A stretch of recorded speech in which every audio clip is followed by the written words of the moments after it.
Bien, gracias mi hermano, gracias al Señor por este tiempo que podemos compartir de la palabra del Señor, y estamos en esos ajustes de nuevos horarios y actividades. Probablemente nos va a llevar un poquito de tiempo ajustar todas las cosas que necesitamos, los detalles, pero esperamos en el Señor que sea una bendición para la iglesia, para los niños, para revitalizar también la escuela dominical, y que estemos orando, ¿no?, permanentemente por las actividades de la iglesia, pero que también esas actividades estén en consonancia, en armonía con los propósitos de Dios para nosotros. Bien, Josué, capítulo 17. Increíble cómo iba avanzando, ¿cierto?, en el estudio de este hermoso libro histórico de la palabra del Señor. Nos relata eventos que forman parte trascendental de la vida del pueblo de Israel hasta el día de hoy.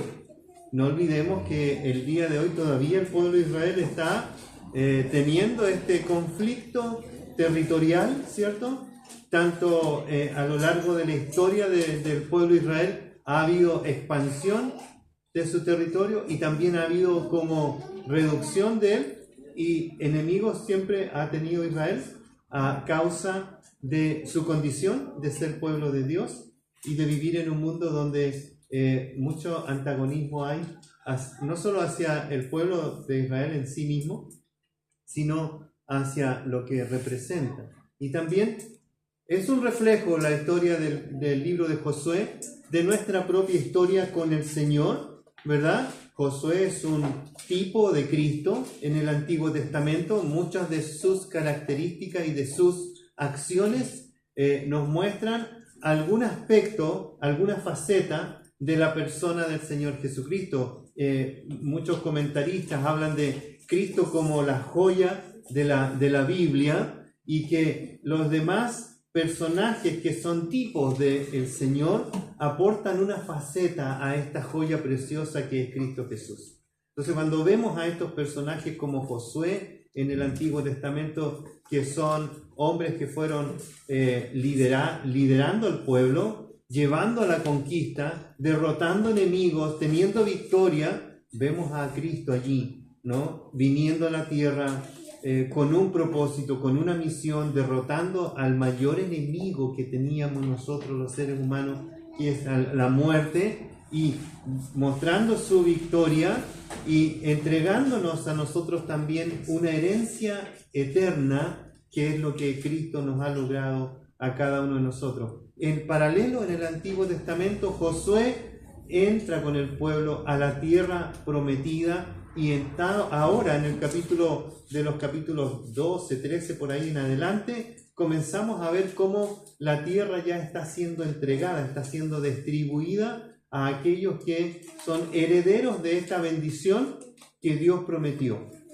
Y así entonces tenemos estos grandes paralelos en el libro de Josué, como en nuestra propia experiencia como hijos de Dios.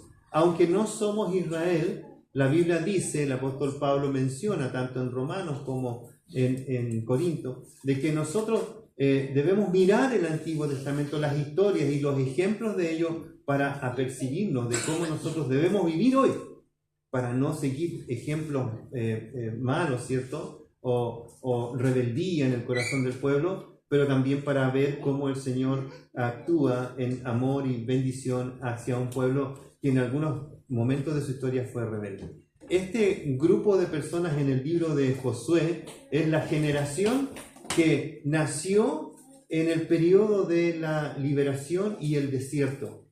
Todos sus padres quedaron en el desierto, excepto Josué y Caleb. Así es que esta nueva generación está entrando a poseer la tierra prometida y heredando algo que el Señor prometió, no al pueblo de Israel en particular, sino que a una persona. ¿Se acuerdan ustedes qué persona es esa?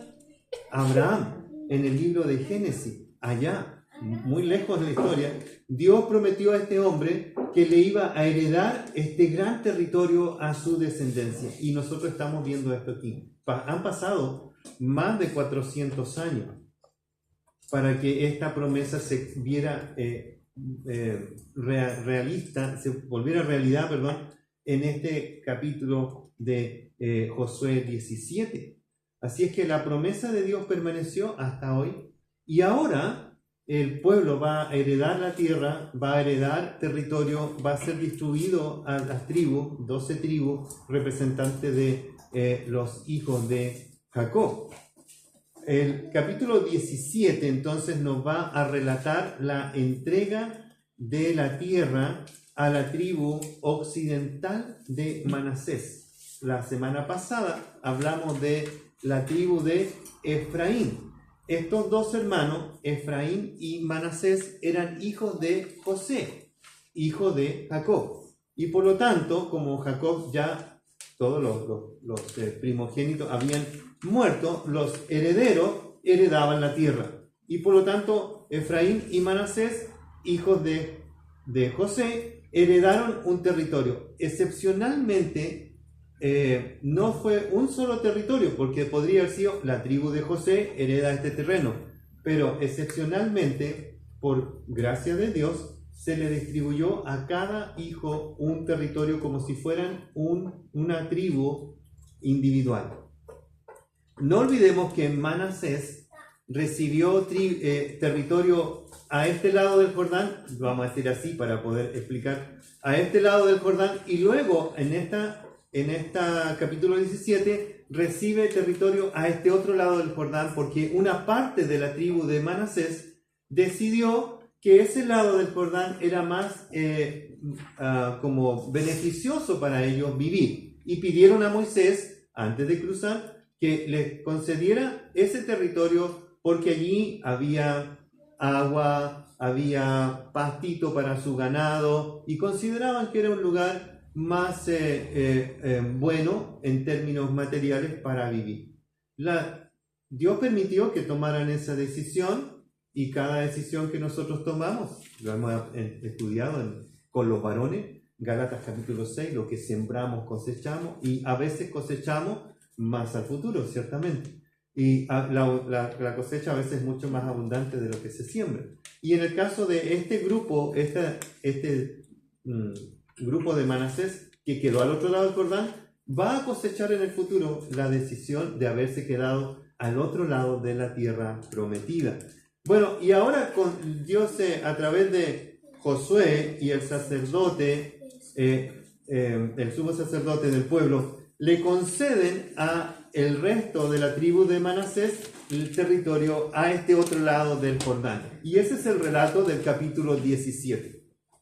Pero también entre el relato nosotros podemos sacar algunas lecciones particulares. Y quiero hacer énfasis en este sermón acerca de la importancia de entender de que somos hijos de Dios, pero que Él por su gracia nos concede bendición en Cristo, y que nosotros debemos tener una actitud agradecida de las bendiciones de Dios para poder permanecer en esas bendiciones a lo largo de nuestra vida. Una actitud agradecida de las bendiciones de Dios para poder permanecer en esas bendiciones a lo largo de nuestra vida. Por eso el libro de Santiago, capítulo 4, versículo 6 dice: Él da mayor gracia. Por esto dice: Dios resiste a los soberbios y da gracia a los humildes. Así que un corazón agradecido por las bendiciones de Dios disfrutará de las bendiciones de Dios a lo largo de su vida. Oramos a Dios. Padre, gracias por esta oportunidad de abrir tu palabra, de exponernos a ella, y pedimos la asistencia, como siempre, del Espíritu Santo para iluminar nuestro entendimiento y para que Él, en su soberana potestad, pueda aplicar a cada una de las situaciones de nuestra vida tu poderosa, hermosa y sabia palabra. En el nombre de Cristo lo pedimos. Amén. Amén. Bien, capítulo 17 entonces. Y tengo varias divisiones aquí, las voy a mencionar para los que anotan, y para mi beneficio también, para tener más orden. Punto 1, distribución general de la heredad. Capítulo 17, versículo 1 y 2. Punto 2, la parte de Zelofead. Son nombres raros. Zelofead. 3 al 6, versículo 3 al 6. Punto 3, delimitación del territorio, versículos 7 al 11. Punto 4, incapacidad de los habitantes cananeos, la incapacidad de poder echarlo. Reclamación de la territorial de la tribu de José, punto 5. ¿Estamos bien? No lo repito, ¿cierto? Ok, lo voy a ir mencionando a medida que voy comentando el texto. Bueno, lo primero que encontramos entonces, como ya hemos visto en otros capítulos, que hay una descripción general de lo que se va a hacer al distribuir el territorio. Y aquí en los versículos del 1 al 2 entonces, y quiero que presten atención, no tanto en, difícil que vayan a memorizar los nombres de los lugares y todo eso, pero sí presten atención al esfuerzo del autor de describir también aspectos relacionales que están mezclados en estos aspectos que son más como, por así decirlo, formales, ¿no?, de la distribución. Voy a leer una versión de la NTV, algunos conocen la Nueva Traducción Viviente, que es un poco más amable con el texto en cuanto a que se hace un poco más fácil de leer. Entonces voy a leer esta versión para como hacer un poquito de cambio aquí en la lectura. La siguiente porción, versículo 1 y 2, la siguiente porción de la tierra se le entregó a la media tribu de Manasés, los descendientes del hijo mayor de José. Maquir, el hijo mayor de Manasés, fue el padre de Galaad. Dado que sus descendientes eran soldados con experiencia, ya se les había asignado la región de Galaad y la región de Basán al oriente del Jordán. Versículo 2. Así que la porción de la tierra al occidente del Jordán quedó asignada a las familias restantes dentro de los clanes de la tribu de Manasés: Abiezer, Elec, Asrel, Siquem, Efer y Semida. Estos clanes representan a los descendientes varones de Manasés, hijo de José. Y por eso tomé esta versión de la Biblia, porque es un poco más fácil de seguir, ¿no?, en cuanto al relato. Un énfasis aquí en solo una palabra. En la primera frase que se menciona arriba, se habla de que la porción se le entregó a la media tribu de Manasés. Y quiero hacer un pequeño énfasis aquí. En la Reina Valera se dice, se echaron también suertes para la tribu de Manasés, porque fue primogénito de José. Y aquí el texto de la que acabo de leer dice, se le entregó. Y me gustó esta forma de decirlo, porque lo que está haciendo aquí Josué, junto con el sacerdote Eleazar, es entregar a través de esta forma de buscar la voluntad de Dios, que era echar suerte, y ya lo explicamos la semana pasada, de buscar la voluntad de Dios y hacerlo no de manera, y aquí de nuevo luchamos con nuestra cultura, no de manera equitativa y justa según lo que nosotros percibimos. Nosotros quisiéramos, por ejemplo, que se viera en el texto que se medía todo el territorio y todo le tocaba la misma porción, pero si uno ve el mapa, va a ver que hay porciones muy grandes para una tribu y otras porciones muy pequeñas. Y uno dice, ¿pero por qué? Eso, según nuestra percepción, no es justo. Todos deberían tocar la misma porción. Como cuando se reparte una torta, ¿no? Yo reclamo eso en ese caso, ¿no? Pero aquí lo que estamos viendo es que Dios soberanamente y en su propia sabiduría y justicia reparte el territorio como Él quiere. Y eso es muy importante entenderlo en la Biblia. Por eso es interesante que la versión que acabo de leer dice, se le entregó la porción que Dios decidió que debían tener. Y eso es todo. Y no había como capacidad de decir, y va a ocurrir, pero no debería ser así, que nosotros deberíamos decir, Señor, ¿por qué me tocó esto a mí? O a veces, ¿no le ha pasado que se levanta un poco como pesimista, se mira al espejo y dice, Señor, ¿por qué ¿no? El otro día fui a renovar mi licencia de conducir y ya salgo con lentes en mi licencia de conducir. Y entonces me miro mi licencia y digo, no, señor, ¿por qué? Con lentes ahora, ¿no? Y ahora con lentes para leer, ando con los otros lentes para conducir, y a veces se me quedan los lentes allá y tengo que volver a buscar. ¿Por qué? Esa pregunta está ahí como en la mente de todos nosotros, ¿no? Cuando a veces consideramos que merecemos más de lo que tenemos, o que no merecemos lo que se nos está dando, cuando es algo negativo que nos afecta en un sentido. La gratitud es algo que afecta la experiencia de la vida, ¿no? En general. La gratitud es algo que afecta la experiencia de la vida, pero en particular nuestra relación con Dios, cuando no tenemos una actitud agradecida delante de Dios, va a afectar también nuestra experiencia con Él y nuestra experiencia con los demás.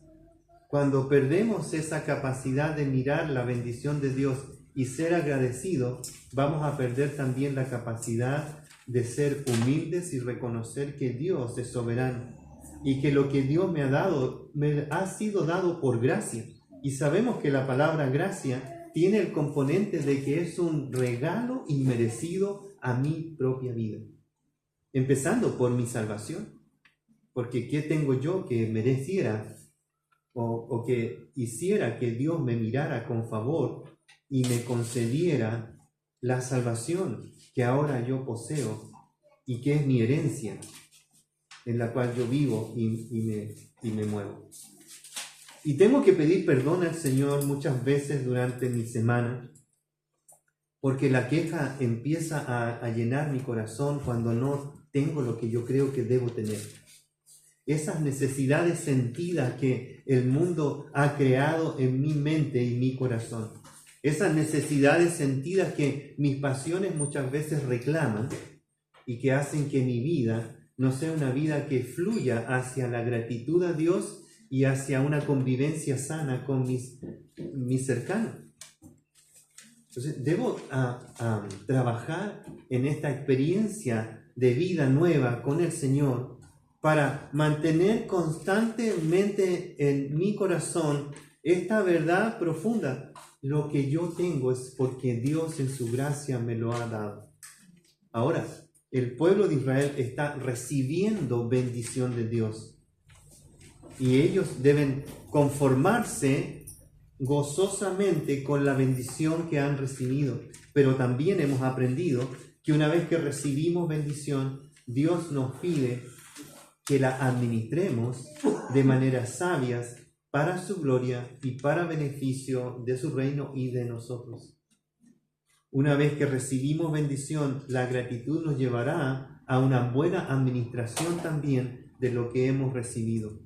Recibir en posesión algo no es por mérito, si es que viene de Dios, es por pura gracia.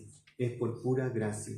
Y el pueblo debería reconocer eso. Ellos recibieron posesiones en los territorios de Galaad y Basán, que se extendían desde el Jordán hasta el desierto de Araba y desde Basán al norte hasta Moab al sur. Era un territorio famoso por sus bosques, y ustedes saben, vivir en un lugar relativamente desértico y tener bosques era un privilegio, era como un oasis dentro de un lugar donde no había tanta vegetación. Y si había vegetación abundante, ¿qué es lo que hacía que hubiera vegetación? El recurso hídrico, el agua. Y era un preciado tesoro, como lo es hoy en día, ¿no?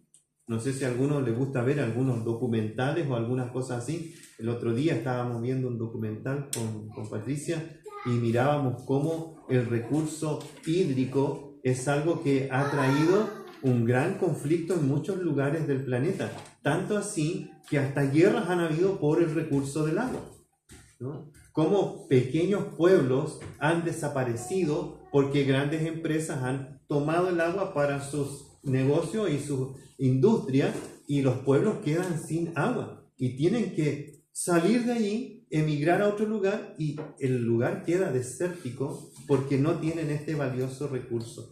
Esta tribu, la media tribu de Manasés, fue bendecida con este lugar. era un lugar hermoso, lleno de bosques, donde había árboles de madera muy fina que después se mencionan más adelante, ¿no? Cuando se construye, por ejemplo, el templo de Salomón. De allí sacaron mucho de las maderas. Estaba lleno de plantas medicinales, muchos perfumes que después se mencionan que se comercializaban desde ese lugar hacia otros lugares. La región era famosa por la abundancia de pastos para también la ganadería. Así que era un lugar hermoso que le concedió Dios a este grupo Manasés. ¿Qué tan lleno está nuestro corazón entonces de gratitud? ¿Qué tanto nos recreamos en las bendiciones de Dios? ¿Estoy contando las bendiciones de Dios en mi vida? Como dice hay un coro, ¿no? Cuenta las riquezas que el Señor te da por fe y recréate en ellas. Y cuando haces eso, tu mente, tu corazón se conecta con las bendiciones de Dios. Y qué hermoso es poder vivir de esa manera cada día conectado con las bendiciones de Dios y tener un corazón agradecido. Trae gozo al corazón. ¿Sabe que hasta sana el cuerpo? Cuando hay un corazón agradecido, tu cuerpo va a producir elementos que van a sanar tu cuerpo. Increíblemente. La medicina no se explica muchas veces cómo ocurren estas cosas. Dios ha provisto bendición cuando tú estás conectado con la gratitud hacia Dios. ¿Qué te motiva en tu servicio a Dios y progreso espiritual al considerar las bendiciones de Dios? Si no es la gratitud, debes evaluar qué es lo que te está motivando a permanecer sirviendo a Dios o permaneciendo como hijo de Dios. Y probablemente tu estancamiento espiritual es porque no estás explorando esta área de tu relación con el Señor. Entonces la distribución de los territorios correspondía a la media tribu de Manasés. Se le entregó este lugar tan hermoso, lleno de abundancia, y ellos entonces debían administrarlo y ser agradecidos. Parte 2, la parte de Zelofehad. Bueno, Zelofehad era un descendiente de Efer, hijo de Galad, hijo de Maquir, hijo de Manasés. No tuvo hijos varones, solo tuvo hijas, las cuales se llamaban Maala, Noa, Ocla, Milca y Tirsa. No busquen nombres aquí para ponerle a sus hijas, por favor. Ellas se presentaron ante el sacerdote Eleazar y ante Josué, hijo de Nun, y ante los líderes israelitas, y les dijeron: el Señor le ordenó a Moisés que nos diera una porción de tierra, al igual que a los hombres de nuestra tribu. Y esta entonces es una demanda de parte de estas mujeres que al no tener en su descendencia varones, ellas estaban quedando como en la indefección, no tenían herencia que transmitirle a sus hijos, por ejemplo. Así es que ellas van a Josué y al sacerdote Eleazar y le recuerdan una promesa de Moisés mucho tiempo atrás. No se olviden que estamos hablando ya de entre 8 y 9 años desde que cruzaron el Jordán, y les recuerdan esta promesa para que se aplique en esta situación tan particular que se nos relata en la Biblia. Qué interesante que la Biblia haga estas con anotaciones, ¿no? Anexas aquí. ¿Y por qué lo hace? Oh, gracias. ¿Por qué lo hace?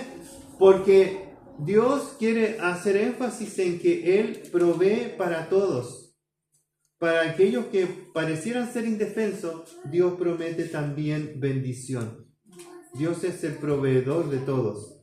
Y en el Señor no nos falta nada. Él siempre nos provee todo lo necesario.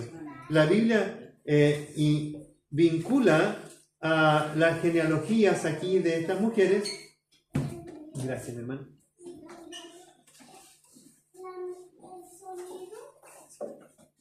Para mostrar que Dios no hace acepción de personas y que Él bendice a aquellos que están en necesidad. Así que Josué les dio la porción de la tierra junto con las de sus tíos, como el Señor había ordenado. Por tanto, versículo 5 dice: por tanto, todo el territorio asignado a la tribu de Manasés llegó a ser de 10 porciones de tierra, además de la tierra de Galaad y de Basán, que estaba al otro lado del Jordán. Porque los descendientes de Manasés también recibieron una porción de tierra, al igual que los descendientes varones.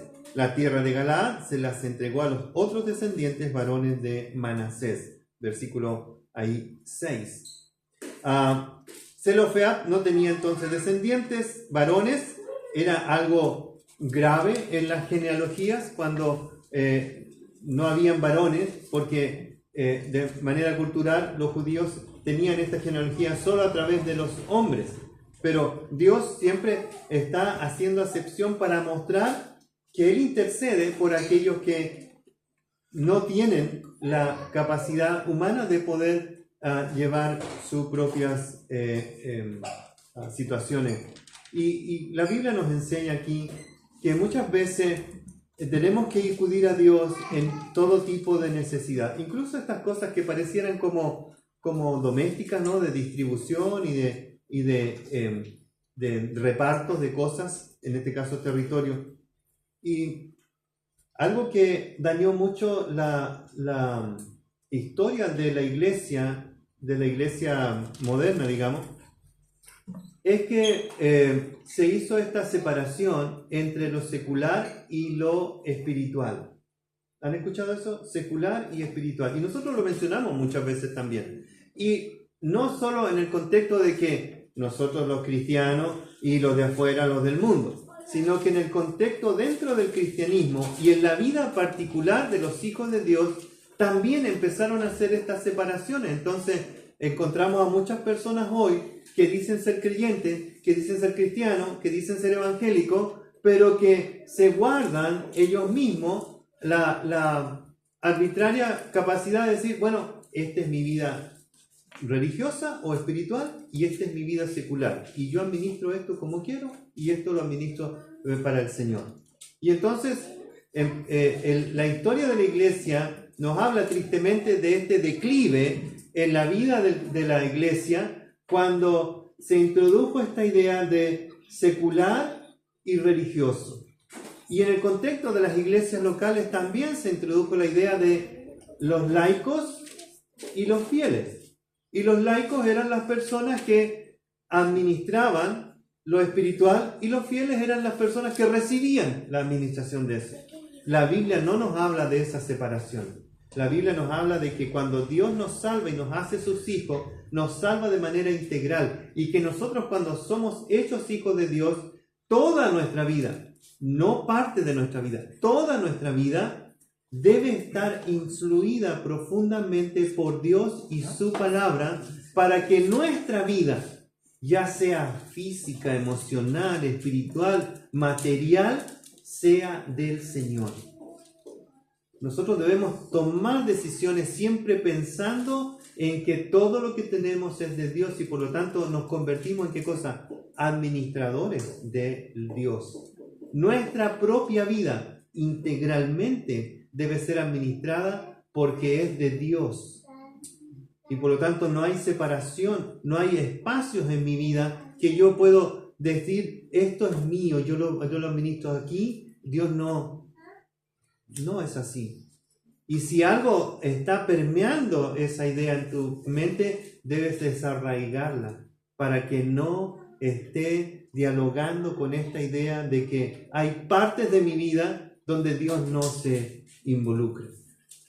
Y no lo decimos, pero en la práctica muchas veces lo hacemos. Y Dios nos libre de hacer y de tener esa idea de que nosotros podemos vivir de manera aislada algunas áreas de nuestra vida sin que Dios intervenga, porque estamos diciéndole a Dios, este es tu territorio, este es mi territorio. Y la Biblia dice, toda la vida de aquel que ha sido salvado es de Dios. No olvidemos que nuestros cuerpos son templos del Espíritu Santo. El apóstol Pablo nos dice en Romanos capítulo 12 que nuestros cuerpos deben servir como sacrificio vivo a Dios. Que nuestros sentidos deben estar dedicados al servicio de Dios. El apóstol Pablo también nos dice en 2 de Corintios capítulo 10 versículos 4 y 5 que muchas veces hay argumentos que se levantan contra Dios. Esos son pensamientos. Nuestra mente debe estar profundamente orientada hacia Dios y administrada hacia los propósitos de Dios. Cuando un pensamiento ajeno a la voluntad de Dios empieza a surgir en mi mente, y estoy hablando de mi experiencia, ¿no? Pero la Biblia nos revela eso. Cuando un pensamiento ajeno a la voluntad de Dios empieza a permear mis pensamientos y empieza a tomar control de ellos, es decir, a ser más emergente y prioritario en mi mente, es donde yo debo tomar ocasión con las armas que Dios me ha dado. 2 Corintios capítulo 10, versículo 4, poderosas en Dios para derribar estas fortalezas mentales que el enemigo ha sembrado en mi pensamiento. Ideas como: yo puedo administrar mi propio dinero, yo puedo administrar mis relaciones, yo puedo administrar mi tiempo, yo puedo decidir qué hacer con mi cuerpo. Esas ideas son del mundo que vienen y nos tientan a creer que podemos vivir autónomamente sin la presencia de Dios. Y es una lucha permanente. A veces pensamos que las luchas más grandes son las que están afuera para los creyentes, pero las luchas más grandes son las que están aquí adentro. Argumentos que están luchando para contrarrestar las verdades absolutas de Dios. El mundo está en ese contexto, pero está permeando nuestra mente también. Dios nos libre, para que podamos, así como el pueblo de Israel, entender los límites que nosotros debemos ponerles al mundo. Porque no nos olvidemos que el pueblo de Israel tenía un territorio grande, en términos generales como pueblo, y de fuera de ese territorio estaba el mundo pagano. Y ellos debían mostrar a ese mundo pagano que ellos podían vivir de manera teocrática como nación, que Dios gobernaba su vida en todos los ámbitos. Punto 4. La incapacidad de los habitantes cananeos. Dice el versículo 12, lo voy a saltar un poquito aquí, versículo 12.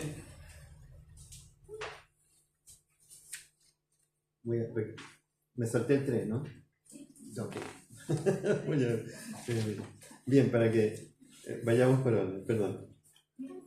Bueno, delimitación del pueblo. Y aquí 7 al 11, no lo voy a leer todo, pero es lo que mencionaba, ¿no? Perdón, me salté aquí un poco la aplicación. Es lo que yo mencionaba.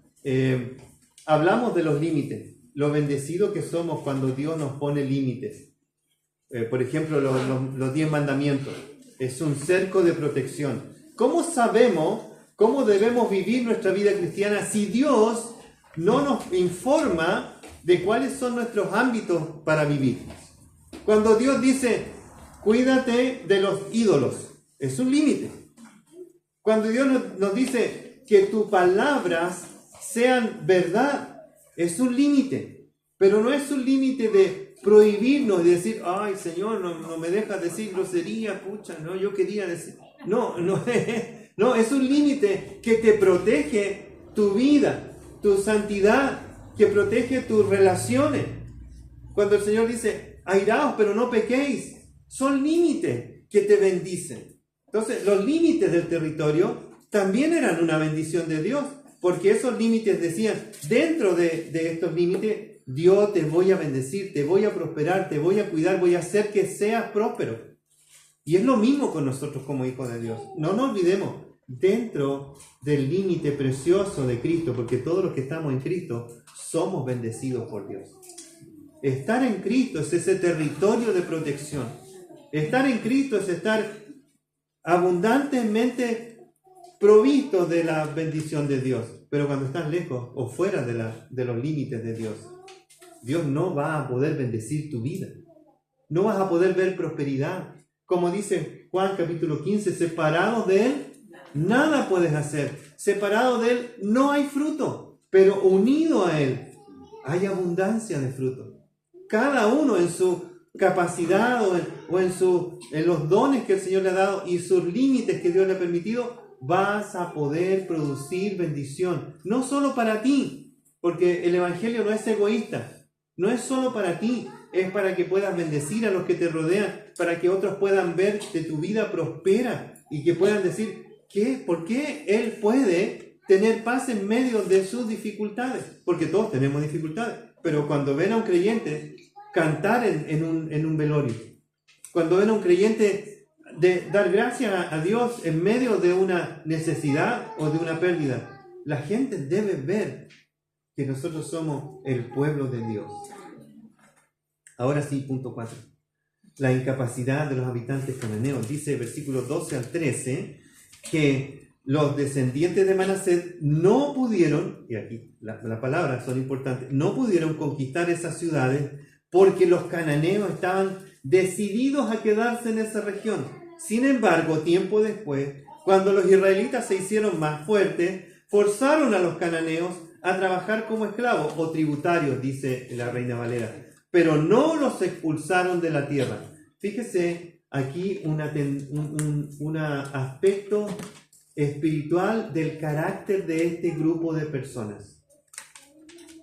Dios les da un territorio y desde antes de que ellos entraran a la tierra prometida, desde antes que ellos estuvieran en el desierto, desde antes de que ellos fueran esclavos en Egipto, Dios le había dicho a Abraham: entrarán a la tierra, echarán a los cananeos porque ellos son paganos, son pecadores, son malvados, yo los voy a castigar. Ustedes, el pueblo de Israel será el instrumento del juicio para ellos.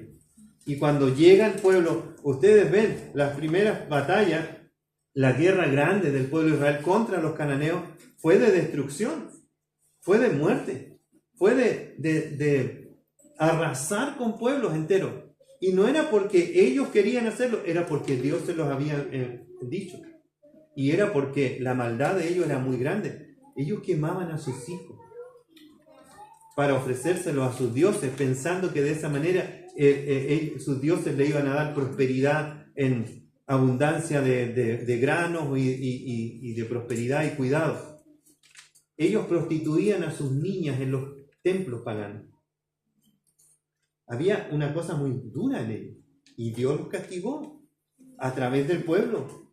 Ahora, este pueblo de Dios que estaba recibiendo la herencia del territorio no debía hacer concesiones con el enemigo. También hay duras advertencias en el libro de Deuteronomio. Lea capítulo 8 de Deuteronomio, donde Dios le advierte al pueblo: no hagas unión con los enemigos, porque ellos vienen de una cultura pagana. Su cultura va a permear sus vidas. Deben cuidarse de ellos. No hagan. ¿Y qué hicieron los de Manasés? Como no pudieron echar a los enemigos, ¿qué hicieron? Los hicieron tributarios. Así que dijeron, bueno, se van a quedar, pero nos van a beneficiar. ¿Y sabe qué? Ese es el gran peligro de un cristianismo que es liviano en su relación con el pecado, que no está examinando su vida continuamente a la luz de la palabra, para que el Señor le muestre cuáles son aquellas cosas que a lo mejor acariciamos, que nos benefician, que nos hacen bien en un sentido material, pero que son desagradables para Dios. ¿Qué estamos dispuestos a hacer para agradar a Dios en nuestra propia vida? Jesús le dice a los que le van a seguir, un día los miró, una multitud les seguía, y Él les habla de manera muy fuerte y les dice, y les demanda que para seguirle a Él deben ser radicales con el pecado. Si tu ojo te es ocasión de caer, si tu mano te es ocasión de caer, arráncalo de ti y échalo fuera. Dios demanda que seamos radicales. ¿Por qué? Porque Él es Dios. Porque su santidad y su hermosura no debe ser dañada. Y como hijos de Dios no queremos entrar en una relación de rebelión, de ingratitud, de conformismo con el pecado. Hermano, la ineficacia de la iglesia evangélica hoy es porque no estamos haciendo lo que tenemos que hacer frente a Dios y al pecado que nos asedia. Hay un contexto en la teología que se llama el pecado remanente o los resabios de pecado que quedan en la vida del creyente una vez que el Señor lo salva. Son esos hábitos o esas pasiones o esos argumentos que todavía están luchando en la mente o en la práctica de la vida de los creyentes. Porque hemos adquirido tradiciones, costumbres e ideas que no son de Dios.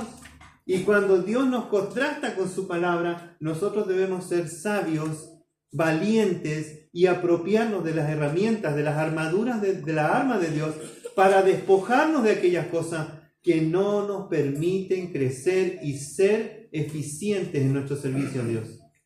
Individualmente, pero como iglesia también, hermano.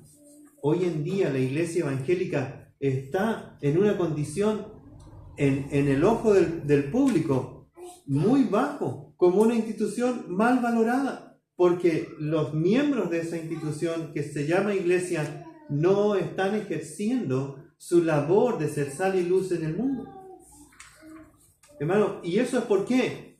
Porque individualmente los hijos de Dios están siendo suaves con su propia vida, con su pecado. No estamos buscando la santidad que Dios demanda de todo hijo que se relaciona con un Padre Celestial que es 3 veces santo, que merece que nosotros vivamos una vida acorde a su carácter. Porque cuando salimos de estas puertas, nosotros llevamos la impronta del Señor Jesucristo. La imagen del Señor es la que nosotros transportamos en toda nuestra vida cotidiana a lo largo de la semana. En nuestros trabajos, en nuestra familia, en nuestras relaciones, en nuestros vecindarios, en nuestra vida familiar.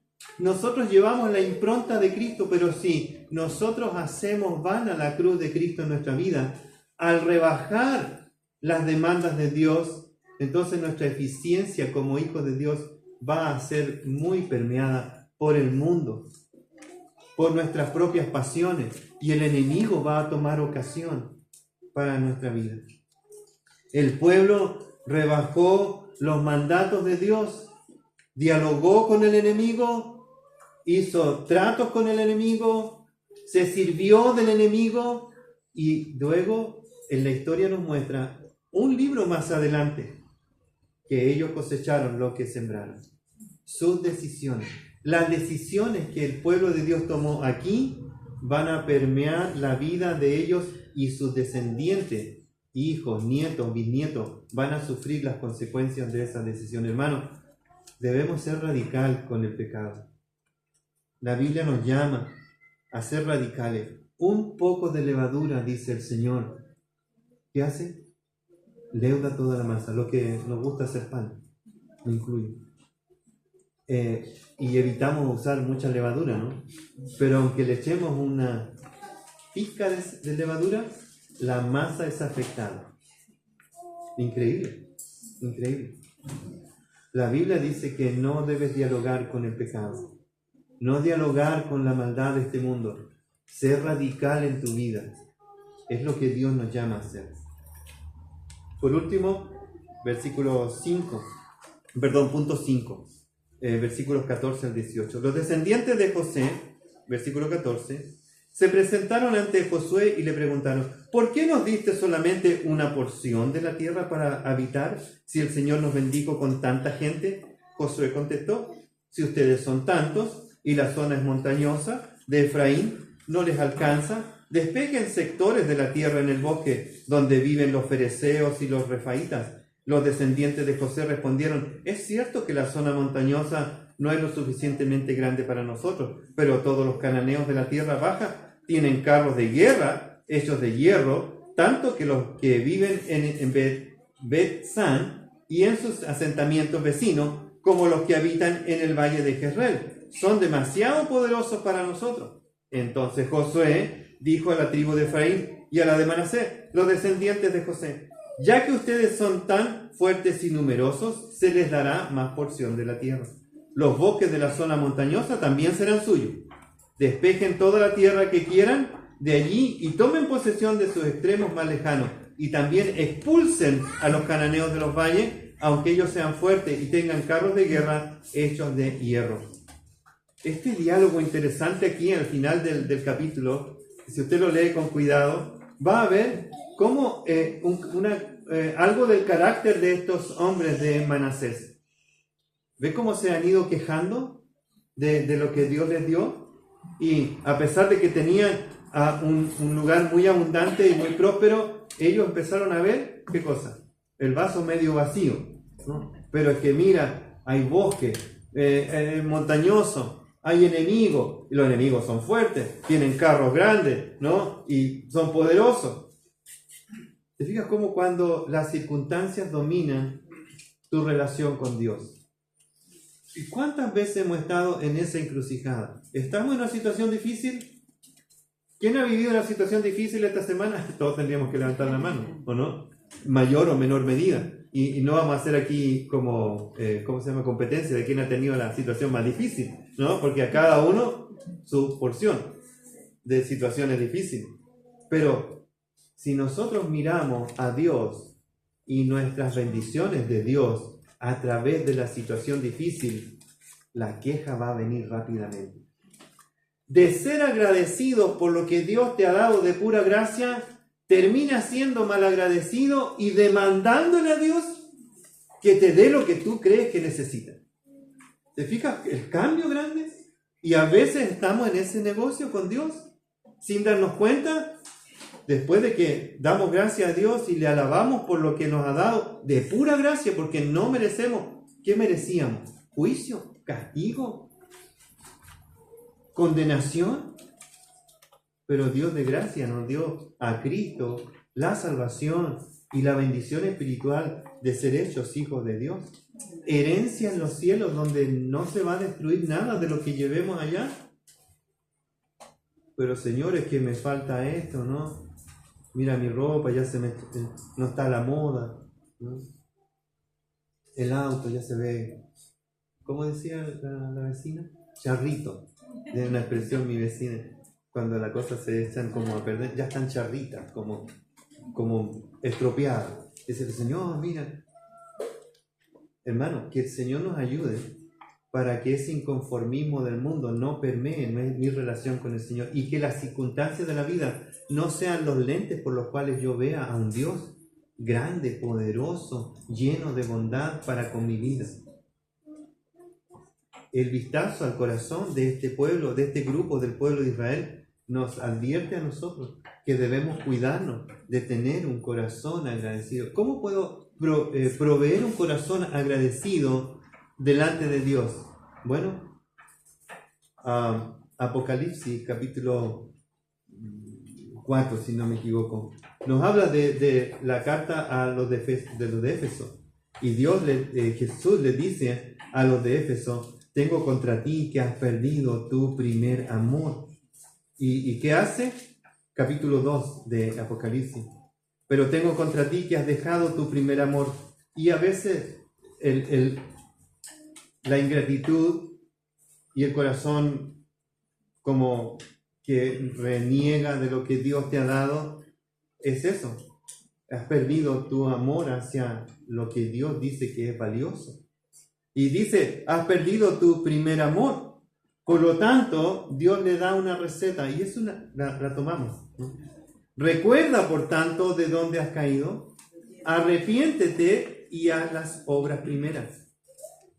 Dios nos dice, recuerda las bendiciones que tienes en Cristo Jesús. ¿Sabe qué? Recuerda lo que eras antes de conocer a Cristo y tu condición. Recuerda lo que Dios te ha dado en el Señor ahora. Deleítate en lo que tienes porque Dios te lo ha dado de pura gracia. Arrepiéntete de tu ingratitud. Arrepiéntete de haber tomado decisiones que no honran a Dios porque eran decisiones que a lo mejor te beneficiaban en lo material y pensabas que eso era bueno, pero que te han apartado de la bondad de Dios. Y haz las obras primeras, es decir, sirve a Dios como respuesta a la gratitud de lo que Dios abundantemente te ha dado. Nuestra vida de servicio es una vida de respuesta a las bondades de Dios en nuestra vida. Para concluir, el pueblo estaba peligrosamente dialogando con el enemigo. Había entrado a su corazón ingratitud y en vez de gratitud habían demandas hacia Dios. Eso permeó la vida relacional del pueblo y generó conflicto. Dios nos advierte a través de estos ejemplos tan vívidos a mantenernos alerta contra las acechanzas del diablo, las tentaciones del mundo y las pasiones desordenadas de nuestro corazón desorientado. Para disfrutar, hermanos, de la bendición de Dios, debes reconocer con humildad que eres un siervo, un mayordomo y administrador de las abundantes bendiciones de Dios, y que eso genere en ti un corazón agradecido que motive una vida de servicio y de búsqueda de santidad en nuestros corazones. Que como iglesia también, Villa Los Ríos, podamos ser una iglesia que tenga un testimonio que impacte a nuestra comunidad, que nuestras vidas como congregación puedan ser tan vívidas el Evangelio que la gente quiera estar con nosotros los días que nos juntamos. Hermanos, tomemos decisiones radicales, porque Dios se merece eso y mucho más. Amado Padre, gracias por tu preciosa palabra, nos bendice y nos advierte. Gracias, Señor, por ser previsor para nuestra vida, porque engañoso es nuestro corazón, pero tú lo conoces todo. Señor, que tu Espíritu Santo nos dé la capacidad de administrar aquello que tú nos has dado.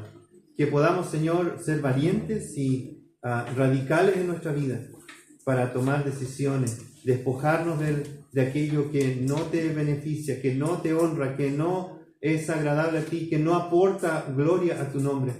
Señor, ayúdanos a desecharlos, para que tú, Señor, puedas poner lo nuevo, lo abundante, lo bendecido y lo que te honra y glorifica. Que como iglesia, Señor, retomemos nuestro deseo de ser sal y luz en el mundo y de ser columna y baluarte de la verdad en este lugar donde tú nos has provisto territorio.